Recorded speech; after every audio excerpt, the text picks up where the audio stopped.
Asyhadu an la ilaha illallah wa asyhadu anna Muhammadar Rasulullah. Tiada Tuhan selain Allah, Nabi Muhammad pesuruh Allah. Alhamdulillah, pujian bagi. Assalamualaikum warahmatullahi wabarakatuh. Bismillah walhamdulillah wassalatu wassalamu ala rasulillah wa ala alihi wa sahbihi wa mawalah. Amma ba'd, para hadirin yang ada di studio, para pemirsa dimanapun Anda berada, alhamdulillah kita lanjutkan lagi kajian kita Kitab Asraris Shaum dari kitab Mau'izatul Mu'minin, ringkasan dari kitab Ihya Ulumuddin. Pada kesempatan ini kita akan meneruskan kajian kita, yaitu pada bab masalah al-wajibat wa sunan al-zahirah wal lawazim bi ifsadihi. Baiklah, kita lanjutkan, namun sebelumnya mari kita bacakan suratul Fatihah kepada muallif, kepada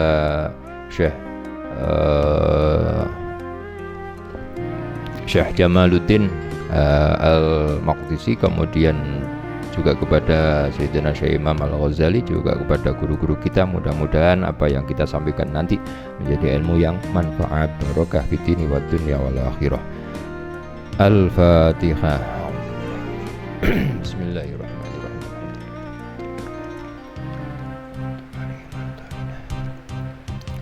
Bismillahirrahmanirrahim. Al-wajibatu, beberapa kewajiban, wasunanu, dan beberapa kesunahan, al-zahiratu, yang zahir, wal lawazimu, dan beberapa kelaziman, beberapa kewajiban, biifsadihi, sebab telah merusakkan puasa. Jadi para hadirin yang dimuliakan oleh Allah Subhanahu wa ta'ala serta para pemirsa dimanapun Anda berada, bahwa puasa itu ada sisi zahir, ada sisi batin, ada jiwa, ada raga. Jiwa kita, raga kita, semuanya mestinya berpuasa. Maka ada perkara-perkara yang semestinya dan seharusnya dilakukan oleh raga kita. Ini yang disebut dengan af'al al-zahiriyah, pekerjaan-pekerjaan yang bersifat zahir, artinya pekerjaan yang dilakukan oleh anggota tubuh kita. Nah, apa yang dilakukan oleh anggota tubuh kita berkenaan dengan puasa, ini ada beberapa hal. Yang pertama, ada kewajiban-kewajiban. Apa saja yang mesti kita lakukan ketika kita berpuasa. Ada pula kesunahan-kesunahan apa saja yang mestinya kita lakukan untuk menambah pahala kita di dalam bulan Ramadan. Dan apa pula yang harus kita tanggung ketika kita tidak melakukan puasa, baik itu karena puasa kita batal, atau karena ada uzur, atau karena yang lain. Ini yang akan menjadi topik pembahasan kita kali ini. Amal wajibat al-zahirah, kewajiban-kewajiban zahir yang berkenaan dengan puasa itu fasitatun, maka ada 6. Yang pertama, al-awwalu muraqabatu awwali syahri Ramadan. Yang pertama adalah meneliti permulaan bulan Ramadan. Jadi sekarang misalkan besok ini mau puasa, maka ada kewajiban untuk meneliti kapan masuknya bulan Ramadan itu. Apa besok, apa lusa, apa kapan, apa hari Selasa, apa hari Rabu. Ini harus ada sebuah penelitian. Wadzalika, penelitian yang semacam itu, biru'yatil hilali, dengan melihat hilal. Ini sebagaimana hadis Rasulullah sallallahu alaihi wasallam, sumu liru'yatihi wa aftiru liru'yatihi. Puasalah karena engkau telah melihat hilal, dan berbukalah, maksudnya berhari rayalah karena kalian telah melihat hilal. Ini yang dijadikan patokan. Maka kapan kita berpuasa? Yaitu ketika sudah ada hilal yang terlihat. Kapan kita berhari raya? Juga ketika hilalnya Syawal sudah terlihat. Kalau tidak terlihat, fa in ghumma alaikum, kalau tidak terlihat, fa akmilu iddata sya'bana tsalatsina, maka sempurnakanlah bilangan Sya'ban menjadi 30. Kalau hari raya juga demikian, sempurnakanlah bilangan Ramadan menjadi 30. Nah, ini sudah bukan menjadi urusan kita. Kita cukup nderek manut kepada keputusan pemerintah. Itu lebih aman. Dan alhamdulillah pemerintah kita sudah melaksanakan kewajibannya untuk menentukan kapan masuknya bulan Ramadan. Kita tinggal menunggu keputusannya. Kapan kita akan berhari raya, kita tinggal nunggu keputusan dari pemerintah. Itu yang pertama. Kewajiban yang kedua, astani an-niyatu. Kewajiban yang kedua adalah niat. Wala budda likulli lailatin min niyatin muayyanatin. Dan wajib untuk niat di setiap malam. Wajib niat di setiap malam. Fardhatus shaumi Ramadan, melaksanakan niat melaksanakan kewajiban puasa di bulan Ramadan. Jadi untuk niatnya puasa ini beberapa poin penting yang perlu kita sampaikan. Ini penting, yaitu satu, bahwa niatnya puasa itu harus dilakukan setiap malam. Mengapa demikian? Ini kalau menurut mazhab kita, mazhab Syafi'i, bahwa setiap hari dari masing-masing hari dari semua hari-hari di dalam bulan Ramadan yang kita berpuasa di situ, itu adalah ibadah yang mustaqillah, ibadah yang mandiri. Dengan bukti, misalkan salah satu hari di antara hari-hari bulan Ramadan itu ada yang batal, tidak otomatis semuanya menjadi batal. Sehingga setiap hari itu terpisah dengan hari yang lain, menjadi satu ibadah yang sempurna, menjadi satu ibadah yang mustaqillah atau ibadah yang mandiri. Karena itu maka wajib untuk niat di setiap hari. Lah, kapan niatnya? Niatnya adalah di malam hari. Ini karena apa? Karena yang disebut dengan niat itu adalah qasdu syai' muqtarinan bi fi'lihi, menyengaja sesuatu bersamaan dengan mengerjakannya. Nah, sedangkan permulaan dari puasa itu adalah terbitnya fajar shadiq atau masuknya waktu subuh.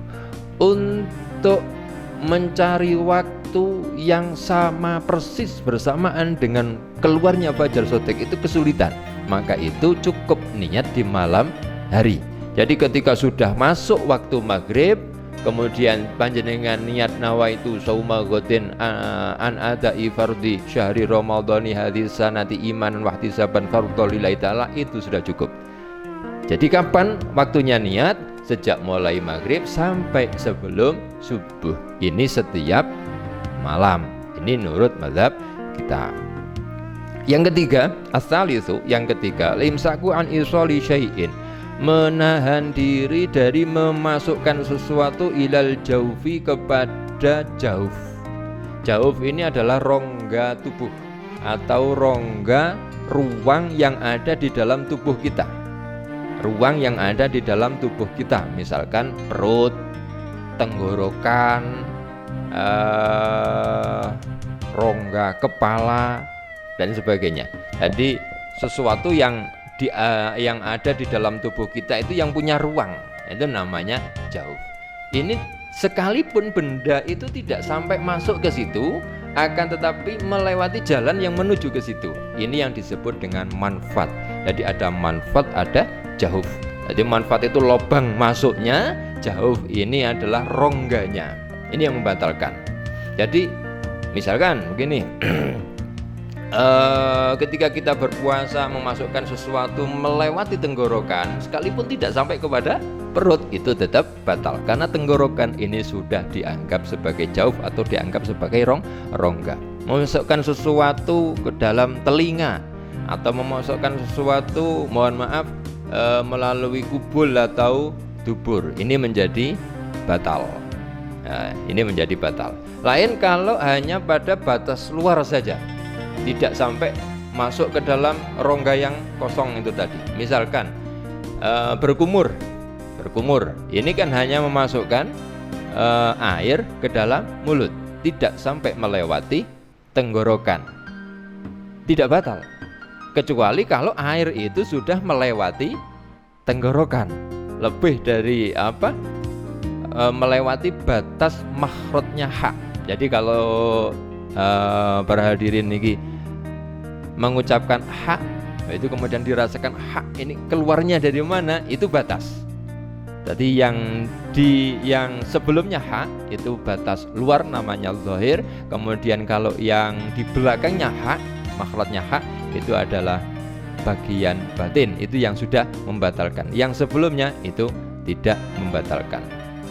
Ini yang ketiga. Kemudian yang keempat adalah menahan diri al-imsaku anil jima, menahan diri dari bersetubuh. Misalkan ada kemanten anyar begitu nih. Nah, ini jangan sampai melakukan hubungan badan ketika bulan Ramadan. Itu nanti resikonya sangat berat sekali. Yang pertama puasanya batal, yang berakibat harus qadha.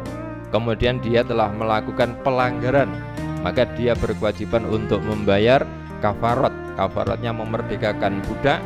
Kalau tidak ada maka puasa 2 bulan berturut-turut. Kalau tidak mampu memberi makan 60 orang miskin, 1 orang miskin diberi 1 mud, kira-kira 6 on beras. Nah kalau 6 on beras dikalikan 60, wah itu menjadi berapa? Silakan dihitung sendiri, kan banyak itu tuh. Jadi pelanggarannya berat, maka hukumannya juga berat. Jadi nggak hanya anak sekolah saja yang ada hukumannya, anak yang puasa pun juga ada semacam itu. Kemudian yang kelima, al-imsaku anil istimna, menahan diri dari mengeluarkan mani. Mengeluarkan mani entah dengan cara apapun. Lain halnya kalau keluar mani itu karena tidur kemudian bermimpi keluar mani, ini tidak masalah, tidak membatalkan puasa. Atau banyak yang tanya, kalau malam dia junub, mimpi keluar mani, kemudian sampai subuh dia belum mandi, belum bersuci, bagaimana puasanya? Puasanya tetap sah. Kemudian yang kelima, al-imsaku an ikhrajil qai'i, menahan diri dari mengeluarkan atau sengaja mengeluarkan muntah. Jadi muntah tapi memang disengaja untuk muntah. Nah, ini membatalkan puasa. Lain halnya kalau muntah itu keluar dengan sendirinya, karena misalkan karena sakit, masuk angin, atau karena naik kendaraan, mabuk kendaraan begitu ya. Nah, itu tidak masalah atau tidak membatalkan puasa. Jadi yang membatalkan puasa itu adalah kalau disengaja. Inilah perkara-perkara yang menjadi kewajiban kita ketika kita melakukan puasa. Maka mari kita jaga betul puasa kita, sehingga puasa kita secara zahir menjadi puasa yang sah dan secara batin menjadi puasa yang diterima oleh Allah Subhanahu wa ta'ala. Wa akhiran, ihdinas siratal mustaqim. Wassalamualaikum warahmatullahi wabarakatuh.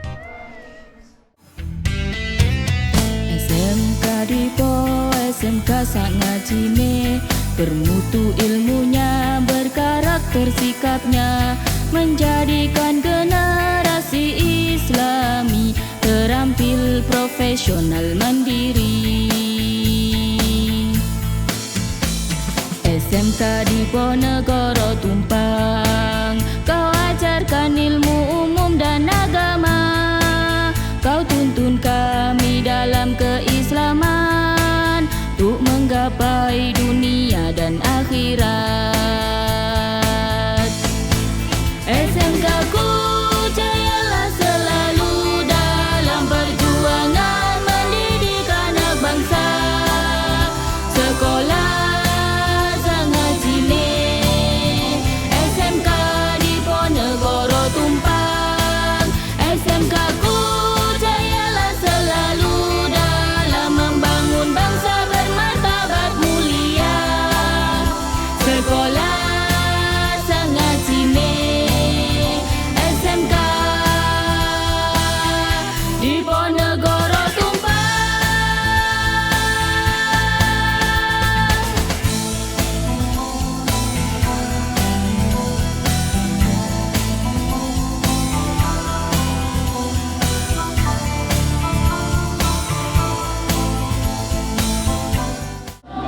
Akhlak dan skill akademis menjadi fokus utama kami.